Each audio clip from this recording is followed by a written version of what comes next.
Hello? Hello. How are you? I'm good. How are you? Look at your blazer. I have a t-shirt on. I have a concert t-shirt on, and you have a blazer and button down on. So, as you know, this is not Vacay Pete. It's not Vacay Pete. I so want to hang out with Vacay Pete. It is one of my dreams. That is on the bucket list. Vacay Pete, for sure. Does Vacay Pete own flip-flops? Yeah, but they're not comfortable. I regret having them. I don't like them, like, between my toes. Feels bad. Oh, I don't like it. Everything about you. I love what an older New York Jew you are. It's so wonderful. I am. There is, that's one of my regrets about getting off of Instagram is there was a like old New York Jew Instagram like feed. And I was like, every one of them, I'm like, this is amazing. This is so me. God. You know what? I think we have the exact same feeling about getting off of Instagram. There are little moments where I'm like, oh, I so miss that guy. Yeah. There's this one comedian who's currently a teacher. I think I've shared this on the podcast before, who's just so funny. He's hilarious. White guy, teaches in almost a predominantly black school. And the teen kid says something like, it looks like your chicken for a season with thoughts and prayers. Yes, I love that. How are you doing? I'm at my friend Andrew's house. I'm currently talking to you in Columbia, Missouri, where I used to be superintendent. And there was a crisis at one of the high schools that they had to quickly huddle and kind of think about and send out to parents that the school was in lockdown. And they said, do you want to be involved in this? I'm like, no. No, I do not. This is yours. Let me tell you what we did do though today, which I think is pretty awesome. I knew I was going to be in town. I was working in the Kansas City area with a school district and just loving that work and had an opportunity to come to Columbia. So I did. And the reason why I came to Columbia was there's a new superintendent and my predecessor, the guy who hired me, is the interim superintendent right now. So the new superintendent was hired mid-year and will begin in earnest on July 1. Although he's now kind of serving as superintendent. And there's an interim who was my predecessor, the guy who hired me. So the three of us are here in town. And then two other former superintendents, older gentlemen, one in his 90s, one in his late 80s, are still also in town. And so I thought it would be great if we all had lunch together and kind of talked about our legacies a little bit. What are we proud of? What did we think that isn't this awesome? And then we got to record this. What are you doing? It was so good. It was so good. And did you already do it? We had lunch today. It was great. Did you record it? No, we took a picture. I know. You stink. That would have been spectacular. Yeah. Goodness. Yeah, you're right. It was really great. And so, I mean, one of them had been hired by the superintendent who was the superintendent during right after Brown versus Board of Education, hired him to be a teacher who then became a principal. And then he became superintendent and he hired this next guy who became his assistant superintendent, who became superintendent. And so, I mean, we're talking about a gentleman who touched Brown versus Board of Education all the way to now. Wow. And so what are your legacies? And I think part of that is because we are so committed to making positive change for kids and we feel a pressure to do that now. And we sometimes forget to sort of look back in that rearview mirror and say, wow, we've come really far. I got to look through my front windshield and realize I got a long way to go. And at the same time, boy, we've come pretty far. I wonder, knowing that we're starting off here, thinking about a better future. We have a guest today, Nicholas Bradford, talking about an area that is pretty important to me, at least it was as a superintendent. And I continue to feel very strongly about a better future, a different future for our kids and an approach to take. So restorative justice, restorative practices is pretty important. So before we jump into the conversation, what are some things that you'd like to talk about before we get there? The only thing, I actually really want to raise one theme that seemed to come through that I don't think it's connected to what he was talking about. And this is, I think he was giving me parenting advice. Why do you say that? That it felt there's a part of it, and I'll leave it to when we go to the interview for folks to listen for it. But there's a part of it that was like, I want to get better at talking, specifically for my youngest, for our 6-year-old, talking to him in a way that using the restorative practices frame those two questions about what happened, and it's not the Long Island response of what were you thinking? I know. What are you thinking? Where were you going with this? What was Right. the outcome you were looking for? And then probably my favorite was when they say, "I don't know," believe them. Yeah. Oh, that's great. Okay, I want people to listen for that, as well as the impact statements of who was impacted and how they've been impacted, because it speaks to me about we don't intentionally empathize with people. We have to be encouraged to do it. Has been something that's been on my mind for some time. This was not from this conversation, but another one that we had earlier in this season, and the idea that people will empathize. They have to be encouraged to do it. They don't naturally do it, and so these are those kinds of who's been impacted and Thank how. you for bringing that back up. That is really Oh, I helpful think about that reminder. quite a bit. Yeah. I want that to be brought up more often because even in this, you saying that, I'm like, you're right. I need to do that. I'm not Just doing asking that. someone, how do you think that person felt, or who's not in the room? And Oh. might they interpret this policy decision or this practice we're about to start? So, all right, let's listen to Nicholas Bradford. We're going to get sounds good. going. You have been listening, and you're continuing to listen to, and you are. If you just listening joined to- us anyway. Oh man, you jerk! Thank you for listening to An Imperfect Leader, the Superintendents and Leadership Podcast. Today on An Imperfect Leader, our guest is Nicholas Bradford, founder and executive director of the National Center for Restorative Justice. Nicholas, welcome to An Imperfect Leader. Thanks, Peter. Appreciate being on. Forward to the conversation. Yeah, me too. Thanks for being here. It's great to talk to you again. For the audience, Nicholas and I, we spoke a few months ago, and I thought he'd be an excellent guest for those who are thinking about a different way of building a healthy school and a healthy district culture. And I should note that when I was superintendent, we made the intentional decision to embed restorative practices into our board policies, into our student handbooks. And if it's okay, I'd like to start off right away with a leadership question, really a systems thinking question. And when I look at my current work and the leadership model that I use to advise others, there's this dimension, leaders learning work. Inside that dimension lives systems thinking and systems design. Restorative practices often works best when it's embedded in the culture rather than seen as sort of an isolated or an external or some type of program. What are some key elements that help schools make restorative practices a core part of how they function? Yeah, the system, I think about school culture and how we can have a culture of both connectedness, a culture of accountability, a culture of this is what we do. We make repair, we heal both people who've authored things that are hurtful and also people who've been impacted pretty significantly. So building the system so that it becomes something that's sort of pervasive in the school or in the district, I think starts with adult culture. Young people come in and out of our schools. They transition out. We have amazing young people who are excited about this work and want to engage really meaningfully. And even the best young people are only there for 4 years, typically in a high school, 3 years if you're in a middle school. And so when you consider who drives the culture, it is adults. And so adult culture is school culture. Adult culture then becomes school culture, then becomes student culture. And when I think about the systems that we need to put in place, there's a lot of systems that we need to address. How do we make it easy and accessible for young people to take low stakes accountability, really engaging early and not waiting until the worst thing happens to start a restorative process?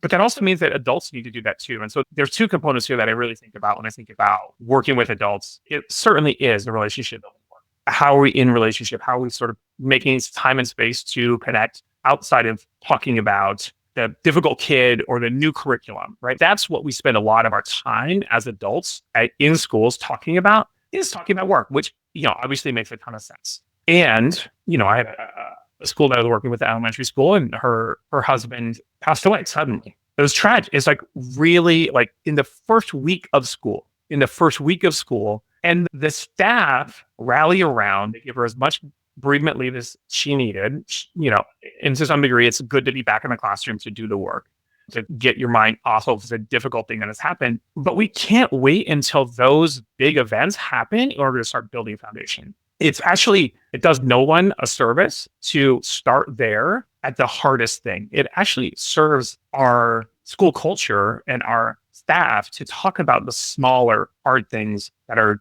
kind of present for us every time. And some of the successes that are happening too. A lot of our teachers are parents themselves. They have kids in our school districts, in our school buildings. What are we excited about? Celebrating births, celebrating, milestones of kindergarten, celebrating graduations, acceptance letters to college, our own successes of starting a podcast or doing a marathon or running a Tough Mudder, like whatever those small things are that are outside of work, build a culture of connectedness. And that's a really like foundational component. If you don't have the relationship and you expect to go far, it can become a slog. And what we're asking of teachers and of administrators is a lot. I have a lot of administrators who work with us and sort of in our sphere of influence and influence me a lot. And they're working, 12-hour days, like kind of standard, like a 7 to 7, a 6 to 7, or 6 to 6, like pretty standard. And that's a big lift for anybody. So if we're not offering emotional and sometimes physical support, like we're doing them a disservice and we're going to burn them out. Let me interrupt for 1 second, because what I think I hear, and I totally subscribe to, because this has been my experience as well, is sometimes when we hear things like restorative justice, restorative practices, we think of the big event. So the loss of a loved one, a swastika on the side of a school, a major fight between groups of children or young adults. And we're trying to restore what has been broken. And what you are reminding me of at the school level, let's say in the classroom level, at the school level, and then I'd like to talk about at the district level, is that it is so difficult to restore what has been broken if you have not been building that capacity and building those relationships all along the way. So within the classroom, I can think of you're sort of circling up daily or having a class meeting, or checking everybody as they're coming in the door, just, a handshake, a hug, a high five, whatever it might be, as a way to sort of take stock in how people are doing, how they're feeling, and that just building connection all along the way. And so that when you do have to intervene in a more substantial way, there's that trust that is already inherent to the conversation because you've done all this work to lead up to it.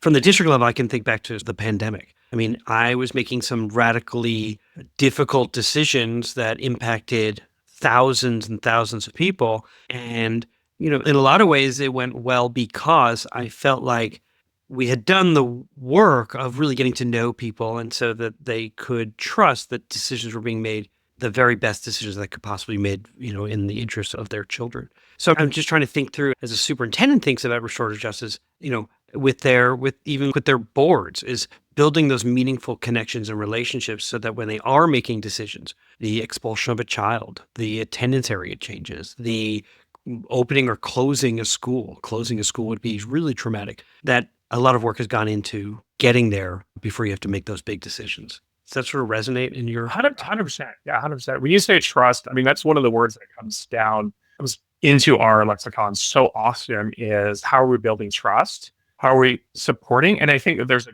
great metaphor, right? Trust is gained in drops and lost in buckets, right? And so it's not the big things, again, it's not focusing on the big things that are really difficult to manage. And that's where you build trust. Actually, those build just as much trust as small commitments over time. Check-in, newsletters. The way that teachers build trust amongst their students is oftentimes, first and foremost, just showing up every day. And like that being there, principals and APs who are greeting families and kids at the door, like that's a way that we're like, hey, I see you, I'm here. I see you, I'm here. Stepping out onto the playground 2 minutes early and being able to say, I saw that play at Foursquare. Man, you were on it, right? Yeah. Immediately feel seen, trust. Yeah. That's a drug.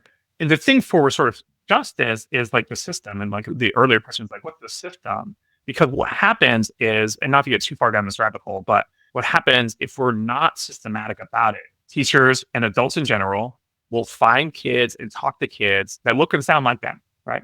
I like, kind of non-traditional sporty kids. So kids who play water polo, kids who play rugby, track kids. I'm like, yeah, let's talk about that stuff. That's really fun for me. And Star Wars kids and D&D kids, like those kids, I'm like, yeah, I'll talk about that all day long. And left to my own devices, as leaders, both in classrooms and in districts and at schools, if left to our own devices, we will find those people that like resonate with us. And we're going to shy away from the staff that, we just don't vibe with. So we have to create a system. And that's what we're trying to do with these like relationship building circles, is provide opportunities for both classroom teachers and for school building leaders, and I would say also for district staff, to sit in a circle and hear from everybody and hear and force myself in some ways to build relationships. And it sounds like disrupt the system that we've allowed to exist, that says, well, let's choose this teacher because I think they'll be a good fit for our team because they think like us, look like us, speak like us, And what great fun we'll have, as Yeah. I would rather not feel uncomfortable by choosing this other person who I know is actually probably more qualified, but it's going to challenge my view of the world. And so this is where this work comes in. Oh, that's great. If you're just joining us on An Imperfect Leader, my guest is Nicholas Bradford, founder and executive director of the National Center for Restorative Justice. Nicholas, in learning more about you, I saw that you co-authored a real-world guide to restorative justice in schools, practical philosophy, useful tools, and true stories. Will you tell us about your book? And if you don't mind, I'd love to hear a true story. So the book really tries to capture several years of iterative collective work that we've developed at the National Center for Restorative Justice. So when I first got into this work, a large part of what restorative justice was this relationship link practices, that sort of component, which is really important, and then restorative conferences. So when things go really poorly, and initially right away, there was a big gap between what the common experience for educators is and the usefulness of that approach, and specifically thinking about interventions after something bad has happened. So if I have a restorative conference, what kind of time investment is that? Is that appropriate? And how do we engage in this? So having conversations with adults in buildings, there's a lot of other things here that are a lot lower down on the pole, the post here, that we're trying to engage with parties, kind of light kind of swearing in the sort of middle school and high school space where there's bad language, or being hurtful or mean to each other. And you're like, well, does this really rise to the level of the detention? Or, this is the 15th time. Can I suspend this kid now? What's the deal here? Some kind of light list. And so light disrespect, I think, is what I would say in addition. And then, so we built in 2 additional kind of processes, one big group and one medium-sized group, small group of 10, 5 to 10 people, of trying to really help us be effective and efficient with our time, really embodying the principles of restorative justice, and then saying, like, how do we do this with big groups? How do we capture a lot of young people? Because a lot of young people need to do this work. And then the sort of medium-sized work, and then the restorative conferences. So that's a lot of the book. There's a lot of philosophy in there too, these 5 principles that we operate off of. Public happens, engage all stakeholders, have more people at the table, empower the author and the victim, and value empathy, a lot of work from Brene Brown, and develop agency. And so agency being one of those core competencies for post-secondary success. And so the theory in the book kind of encompasses those 2 roots, really, like some theoretical underpinnings, foundational work, and we've got a workbook as well. So a true story's got to come to mind. I mean, I have one in my own mind where I wouldn't say that we did a full restorative conference because I didn't also bring in members of the community to be a part of that conversation to talk about how did this impact the community at large. However, in this case, this was a child who was a high school student who said something incredibly painful, particularly for the Jewish community, about Anne Frank, and there was a lot of call for this student to be suspended. And as a Jewish person and as superintendent, trying to balance all of what it almost put to the test. What do I believe about restorative justice? Is there an opportunity, if there's a child who shows remorse, who wants to learn and is interested in restoring what has been broken, shouldn't I lean in and do that before I try to make an example that would maybe satisfy hardliners, but maybe fossilize in this child's heart future interactions? And so we chose to do a smaller version of restorative conference with the parent and the child and teachers and another student, myself, and the principal. The child had done some really good work in terms of lessons assigned, written reflections, and then opportunity to speak to everybody. And I left thinking, this child, I think, is changed. Mindset has been changed in terms of how one's words and perspective, even if the intent was, at least in that moment, was implied that it was supposed to be humorous, it was not. And we all left with I thought, a restored hope that we were really making a child-centered decision. There were consequences. That just wasn't that we were going to expel or suspend for long periods of time. And so I guess one of the common misconceptions, so maybe you could talk to a true story as I ask this question, which is that there's a common misconception, I think, with restorative practice that, you remove all consequences. The student is off the hook for behavior. And I'm curious how you respond to that. And, what does accountability look like in the work that you lead? and maybe tie it to the book in terms of a true story that comes to mind. I mean, those are great, like lead off points for me, for sure. I think oftentimes when people say they want consequences, they want punishment. And I think that even sitting with me is a consequence, sitting with a sort of coordinator and having a conversation, staying after school to have some dialogue, staying in at lunch or at recess to have a dialogue. Those are all consequences of the action. Where I make a distinction is the punishment, right? What's the deal here? Punishment is the infliction of pain in order to correct behavior, to sort of put some downward pressure on that behavior. Punishments don't work. What punishment does is oftentimes hide behavior, and then kids get really good at sneaking and or lying and or shirking their responsibilities. And seems to create also a culture of fear, of just fear. Yeah. And a culture of trying to get other kids in trouble too, right? So you see, cheating, and you're like, well, you're also running with the basketball. And there isn't a sort of self-recognition of what it is. So I think the consequences are still present. There's always consequences. And this is where some of our like national colleagues and I maybe, to some degree disagree, is like, I'm up for suspensions as a service to the conference, as a gap, as some time, as some like, okay, let's take a little break and process what happened. Sure. But as a thing on its own, absolutely not. As a vehicle for waiting until a young person to take responsibility for their actions. And this is where it gets to the sort of second part of that question, which is what's accountability look like? This is it. This isn't the whole ball game, but this is the 7 innings of the ball game. Is the accountability. Can we allow space for young people to take responsibility for their actions?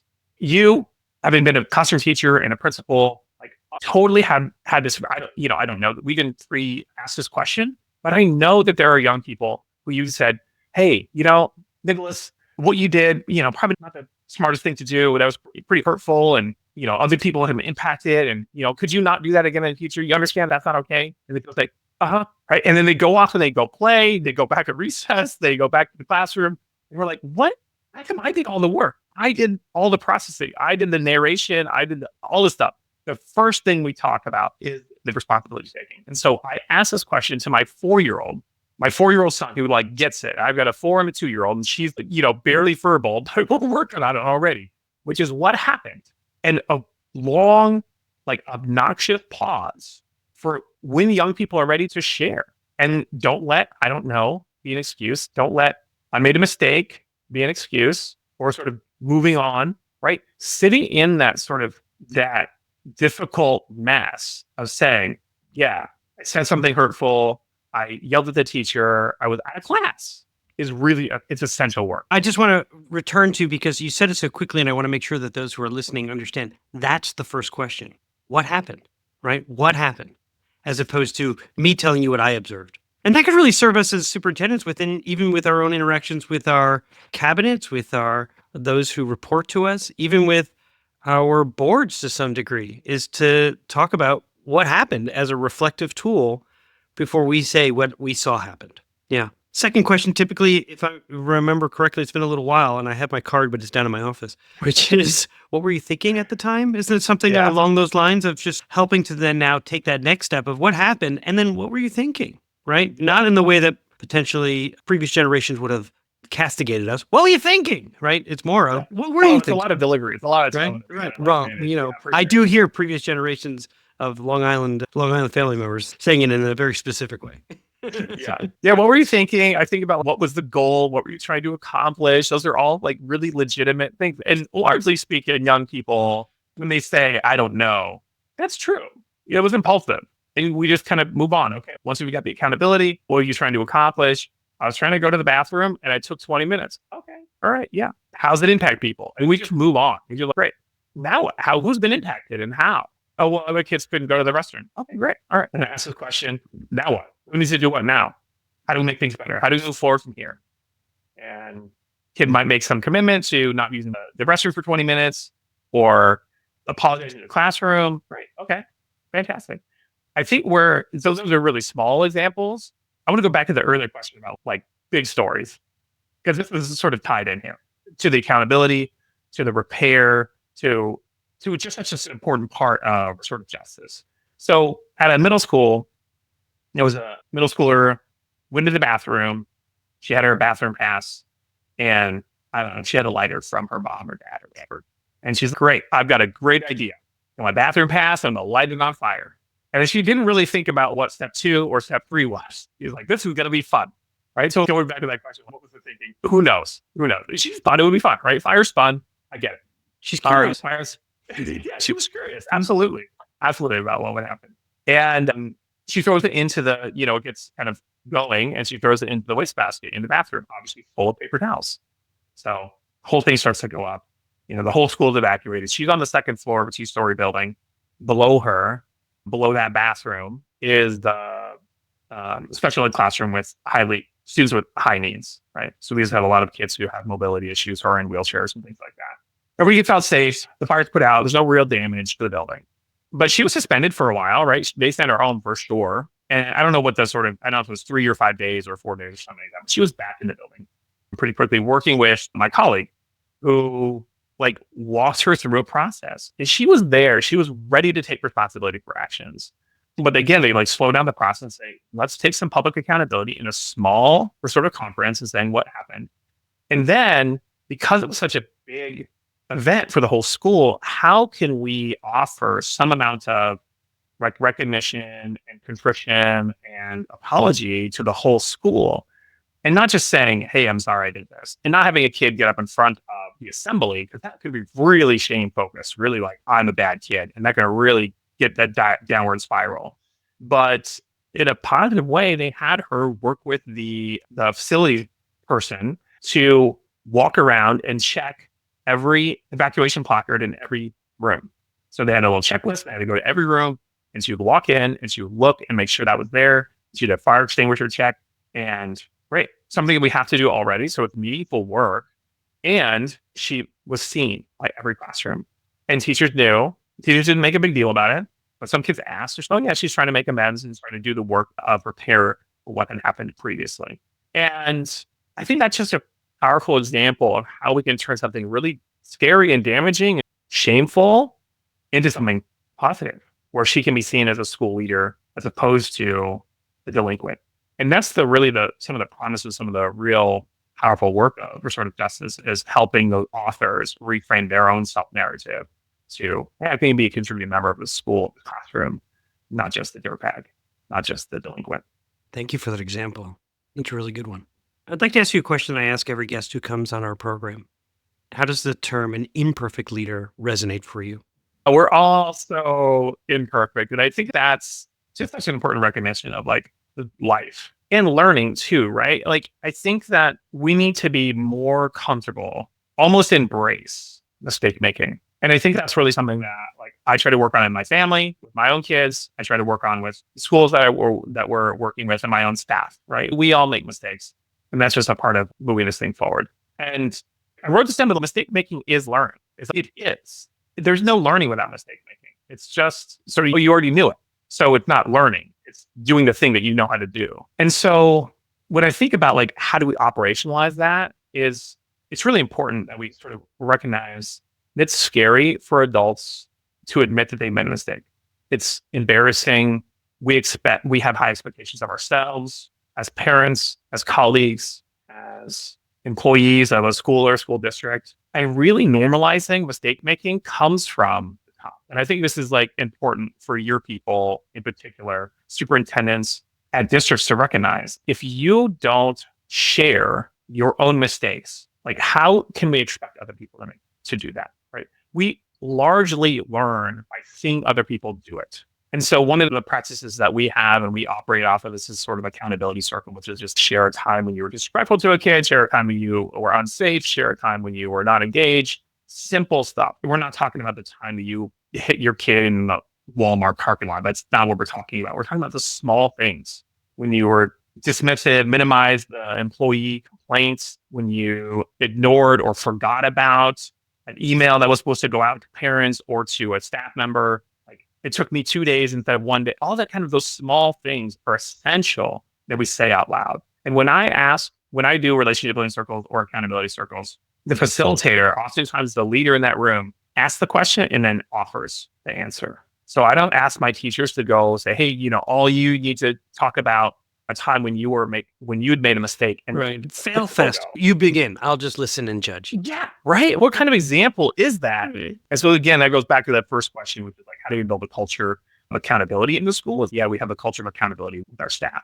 And accountability doesn't mean like you're in trouble, right? Accountability just means, hey, I recognize, I see I made a mistake. And so that imperfect leader for me is, we just gotta embrace it. Embrace the suck, embrace the embarrassment, embrace the accountability and the sort of public nature of making mistakes. And, no one wants to, I think I operate from the assumption that people want to do well, right?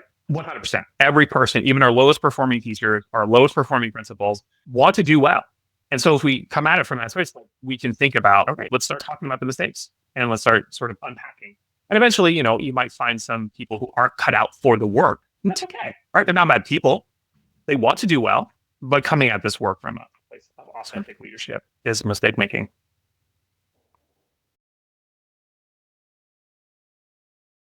We're back for segment 2 of An Imperfect Leader called Imperfect Leadership in After Action. My guest today is Nicholas Bradford, founder and executive director of the National Center for Restorative Justice. So in this segment, we ask our guests to deconstruct a decision that they made, and then we discuss it. So in the spirit of restorative justice, I will say it in the way that I think is intended. What happened? Obviously, our organization is very different than a traditional district or a school. We have far fewer employees. We are a much smaller organization. We're nimble in that regard. And so I don't have anything specific as sort of like granular, but I think prior to pandemic, going into pandemic and out of pandemic, there was like kind of these 2 transition periods that were really challenging for us. Challenging for me specifically, having a delivery model that, was in person with some remote work and connection was nice. And I think it was line with my values and the way I think about long-term implementation being helpful and effective. And then pandemic happens and no one's doing in-person work. Everybody's doing remote work. We took that time to do more writing and some kind of adaptive remote work. I think it was a lot of like relationship building nationally and kind of things like that. And then coming out of the pandemic, we sort of shifted again to a 3-day in-person model, which is our bread and butter, nuts and bolts. We're sort of training, which is a 3-day in person in Seattle, Portland, or Chicago, Kansas City. So that kind of transition again, it's all sort of business decision of all this idea of like product market fit and what do teachers want, what do educators are they able to do? And I recognize that 3 days is a lot, and we have another smaller 2-day training afterward, but for us, the 3 days is a demonstration of commitment from staff, from schools, and that means a lot to us. And so we're able to offer our limited staff time to consult with schools that have come through our organization. And so I don't know if that's exactly the thinking, but that's what we've grappled with as an organization, which is this transition when the COVID happened. What was our training model? And then after COVID, how does it evolve into something that's still effective and also something that people can engage with in a meaningful way? Yeah. Well, I think you're speaking to something that even school district superintendents, curriculum developers, the directors for curriculum and instruction are all sort of trying to figure out, is because post-pandemic, everyone was exhausted and there was a lot of work to do. There was a universal understanding that as best as we tried to make virtual learning engaging, depending on the developmental stage of a child, some of it was more effective than others. And so there's teacher training that needs to be done because there's been a lot of teacher turnover, and there is the real needs of children, and then just the inability to even fill existing teaching spots depending on the district where you could be. Metropolitan districts are certainly struggling more than potentially suburban and rural. All of them are struggling to fill positions. So I see your challenge from their lens as well. And so if I understand what happened is you had this model, we come back from the pandemic, and you're returning to a model that demonstrates a commitment by those who are being trained, because we're talking about an adult culture that we're trying to shift, and it can't be done in an hour. It can't be done in a day. It has to be part of a sustained and ongoing work that really happens over a 3-day period, really begins to shift the culture of a school district. And so as you are navigating this, it sounds like you're still navigating it to some extent. What are some things that you believe may have gotten overlooked in your initial sort of decision making, or even as I've just described what I think I understood, what does that sort of conjure in your head in terms of like new thoughts? Yeah, I think that there's two components. So pre-pandemic model, we had it was spread out over 10 weeks. So we had 8 weeks of remote work and then 2 in-person days. That's just a really hard thing for people to manage. That level of commitment it's a lot. And I get that. And so then going to this sort of really intense 72 hours of being in one of our locations, that's also a lot. So we're sort of trying to figure out. And you're trying to break a mindset to some extent, right? You're trying to, you say, look, one might think that you've been fossilized into a certain perspective on how and I said consequence, you're like, yeah, but really, let's be honest, punishing people for what we perceive to be some affront or breaking the rule kind of thing. And that doesn't happen in one moment. And yet at the same time, you're respectful. You're all trying to balance so many different needs, and we're glad we're here. And now if we want to be impactful, we've got to do this work. So as you're thinking about all this work, what did you learn about relationships, or what new relationships have formed as a result of shifting the way that you're thinking about the way that you deliver really essential training? I think the work that we do is all about relationships. It is really about giving people an experience that really makes sense for them, where they have time and space to reflect on both the current system, some of our traditional thinking, and I have some traditional thinking too, for sure. This isn't a free for all. Politeness is important. I do want my own kids to say please and thank you, so I wouldn't want that for our school kids. And then sort of with that relationship that unmaking and then the offering of new ways of thinking, that takes time, and it takes relationship too. It takes relationship on our end to build trust. And then the third day of our workshop, we use big like emotional sort of empathy practice. And it only works after 3 days, after we have some level of trust, after we have some level of safety. And I've had like adult men talk about this guy from Missouri, actually from your neck of the woods, really share like about the death of his brother. And he's a, relatively young man having lost his brother. And for the first time, really kind of feeling that emotion in any kind of meaningful way. So that only comes from relationship. And as a principal, as a building leader, he felt like such pressure to be like on all the time that he couldn't grieve the loss of his like closest sibling in any kind of meaningful way until he got out of that space into a different space, built some relationships, and then was able to offer an opportunity to share. And so there's that kind of relational work that has to happen. And then there's some like structural stuff, there's systems. What are we doing? How do we build systems that really support us in the ways that we need to be supported to do this hard work? I say all the time, like, restorative justice isn't easy. And if anybody tells you that it's easy, they either don't know or they're like lying to you. But be okay with the fact that it's harder. Be okay with the fact that this does take more time. This isn't investment in young people. Yeah, I've got to imagine the most frustrating thing for you to hear is, we tried that, it didn't work. I'm like, you know what? Yeah, I mean, how many times have we suspended a kid? Yeah. And then we say, oh, we're going to keep doing that. Yeah, suspensions don't work either. Yeah. It's not magic. Restorative justice isn't magic. Neither are suspensions are less effective. Right. And right. So, yeah. But it all goes back to to the relationship piece. I mean, you are more willing to try to fix something if you believe that the other person cares deeply about fixing it as well. And that happens through relationship. I really appreciate the story that you shared. Leadership, particularly school leadership, if you're a principal, and certainly if you're a superintendent, they are such lonely jobs. And you carry, trauma fatigue is a real thing. You carry everybody's traumas because you are seen, and you have to maintain, at least the expectation is that you maintain, because people look to you for strength, and that if you look overwhelmed, they become overwhelmed. And so early on in our conversation, you talked about the 12-hour day, and I was that person. And if I could do it again, I would say I would really be clear on boundaries and try to establish some balance, because everybody thought they had to work as hard as I was working because I was setting that pace.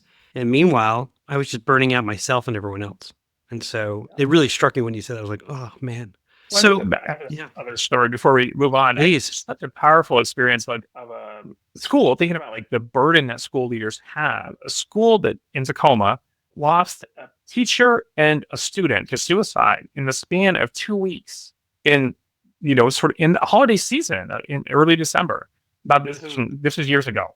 That is such a tragedy. And if we don't have systems to support people, we expect that school leader to be like stoic and get grinding on and be like, all right, cool, like back to math. You're like, we lost two incredibly important people in the school building. Some of these teachers have been friends with this teacher for 10 years, and we're just going to move on. I mean, that's just wild expectations and completely unrealistic. And so making sure that we're giving building leaders opportunities and experience and some of the skills to do this, because this doesn't come naturally, right? Like this is taking me a long time to get here.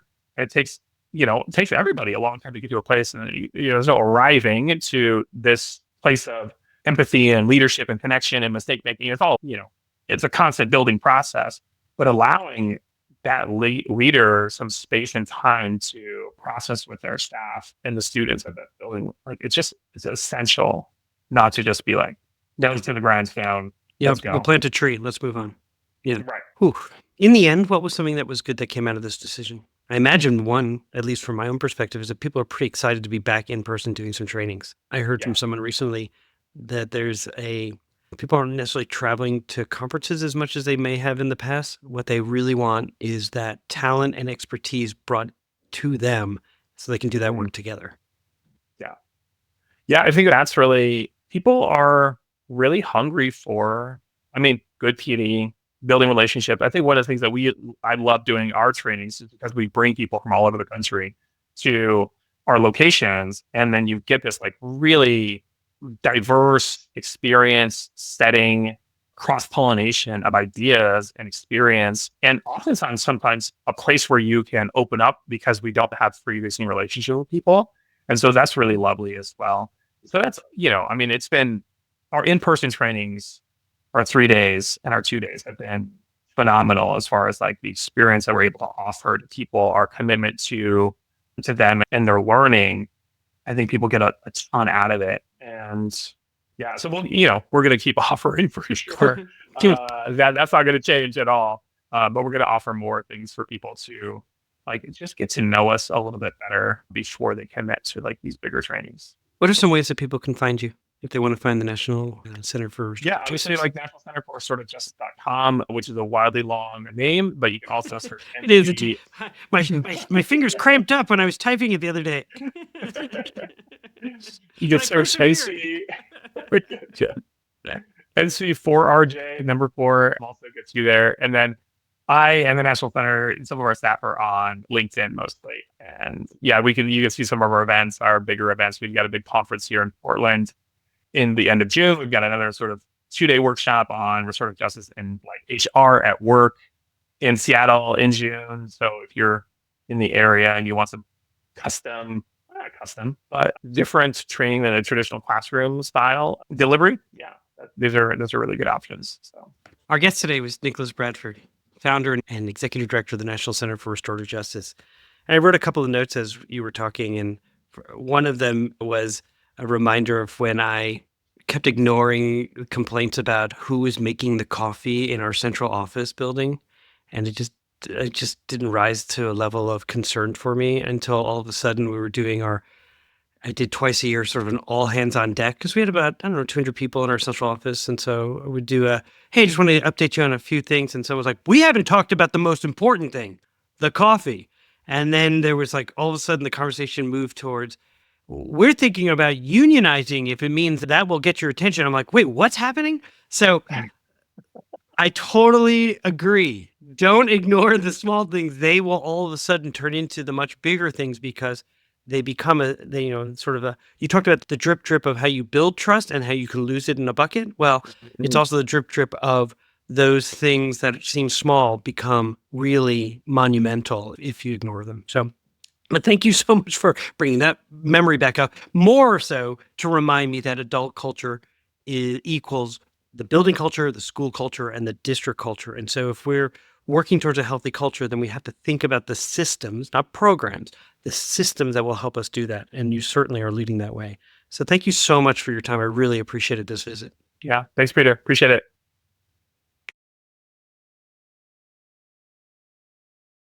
We're back. Yes. Here we go. So we're back. We certainly are. Peter, Yes, we is there a big question or thought that's come into mind after listening to the interview back?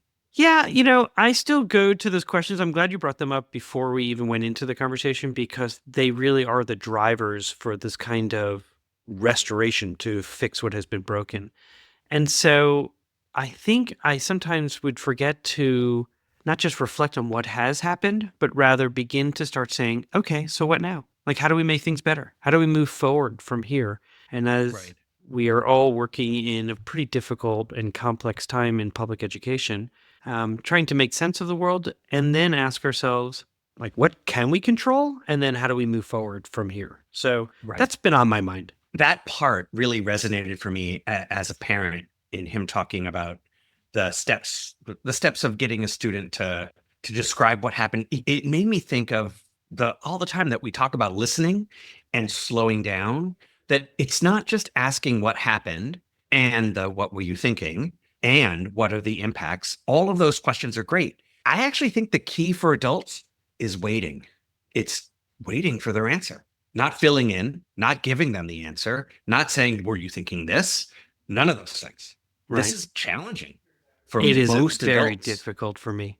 I have to intentionally tell myself, wait, just wait, just wait. And that helps to build the kind of culture you want to achieve, where people are given the space to do some of that thinking and heavy lifting, and not have you become their substitute prefrontal lobe, that prefrontal cortex, Right. that reflective thinking. Because sometimes people will be totally willing to give that up and allow you to do that thinking. And so just the pausing and waiting, allowing them to do some of that. Yeah, I like that. It reminds me of once again, of my favorite Kafka quote of just waiting. That's right. And it was Nicholas specifically said that time and space to connect outside of talking about the, whether it's a difficult kid or a new curriculum, whatever, but it's waiting. Yeah, I like that. That also connected to, this is actually, I had an interesting question that I think there's a phrase that gets used all the time in leadership, particularly in superintendent leadership, but principal leadership as well. Actually, probably teacher leadership too, like teachers working with students. We say the phrase, we need to build relationships. Man, is that vague. What does it actually mean to build a relationship? What do you do to build a relationship? And the one example that he gave that I thought was so good, and such an easy one to see, or at least I'm seeing it on a regular basis. So this is Jamie seeing it. This is not easy for it necessarily for everybody to do, but it's the I'm still here. I'm here part. Our principal, Leo's principal, again, 6-year-old kindergartner, goes to school, and his principal is in front doing drop-off duty every morning. And every morning she says good morning to Leo. She says good morning to tons of every kid. But Leo and her have created this little competition to see who will say good morning first. And it drives him. It makes him feel connected. It makes him feel seen. So what's happening? He's building trust. When it's Principal Appreciation Week, right? It's Teacher Appreciation Week. It also happens to be this principal's birthday. Leo wanted to make her a card. It was very intentional about making sure that she knew that he knew it was her birthday. That is really special. That's so special. Sweet. Yeah. Well, so let me connect that to Nicholas, who says trust, like culture, is built in drops and lost in buckets. It was the best quote of the whole thing. Best quote of the whole thing. I know. And so he talked about the ways that you build trust, how you improve a school culture, are those little acts. Greeting students, as you just indicated, checking in, acknowledging a colleague's non-work successes. I'll make a link to this comment you just made, and that is that in building trust in drops and losing it in buckets, I think it was probably faster to build trust with people you naturally connect to. Because let's say, for example, like you and I both like baseball. So I'll be like, oh, what was it like to go to the Mariners games? We're really connected on a topic that we both like a lot, and we're interested in talking about it. And we can share our own personal stories related to it. So trust, I think the drops are faster in that way, and they're slower with the people where that isn't a natural connection. There Okay, isn't so a natural connection. let me connect to that because you said something earlier about taking the time and being quiet and embracing that silence to allow people to do Right, thinking. And I think it's the right. same thing with relationships. You made a really good point. We have so much in common, and we both have baseball as a common language, and so we connect. I can remember working in Oakland, Judy Washington across the hall from me, and I was like, I don't understand. Why haven't we built a relationship and trust and connection and those kinds of things? We had very little in common. And I think a part of that was, hey, man, well, you need to be here a bit longer for me to begin to open up and welcome you into my world. Like, stay a little, be here. Like, I want to see you in year 2 since everybody leaves this Oakland school in month 3. Judy's basically saying what the principal is doing for Leo, and that is be here. Yeah. Let me be a part of this. We're going to work with you. We're going to collaborate. Repeat it. But you're not going to over get to and this over. next level of getting to know me. And towards Correct. the end of the year, she went to a Prince concert. She found out where the after party was. I was like, oh, I love Prince. And, we connected for a brief moment until I realized, oh, I don't love Prince as much as you love Prince. So, I'm going to backtrack a little bit. Took a foot. Well, but that's all right. my leadership advice here for myself. Here, this is only for me, for myself, is that to build that trust or relationship, to build the quote-unquote relationship and build trust over time with people who are different from you requires curiosity. It requires that you actually are interested in what is something that you don't know about, that you haven't historically been interested in.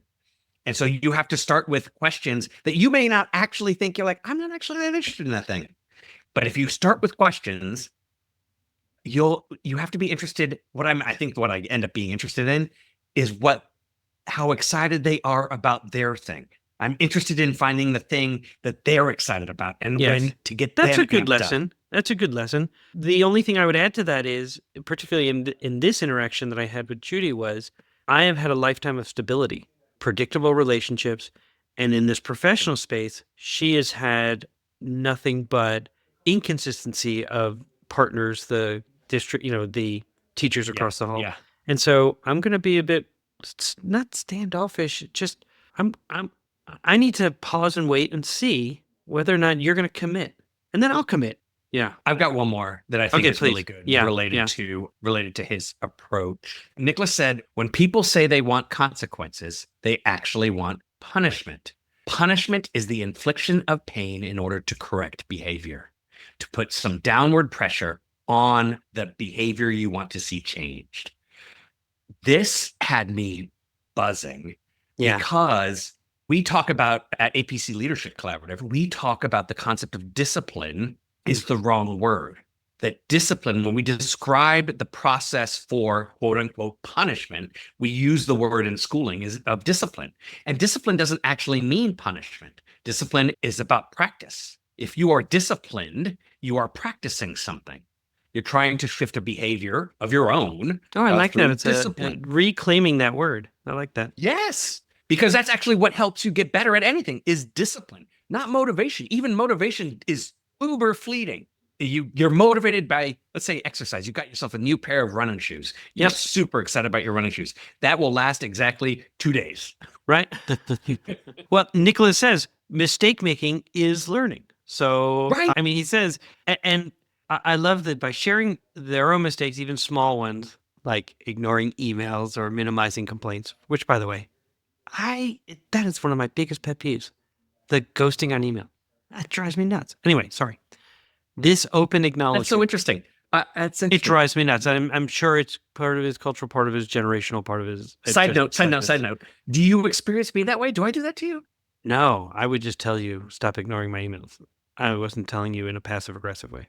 You don't. No, I know. You respond. You respond very well. You do. I just am like, I know that email is hard for me. It builds up and then you get behind. I will tell you spend that time taking out. For those who might be listening, waiting for an email from you, Jamie's really good at returning my emails. So suck it. So, all right. So he says, this open acknowledgement is part of building a culture of accountability among staff, where accountability doesn't mean you're in trouble, but rather acknowledging actions. I love this sort of being open being honest about where you've fallen short, because mistake Right. making is learning.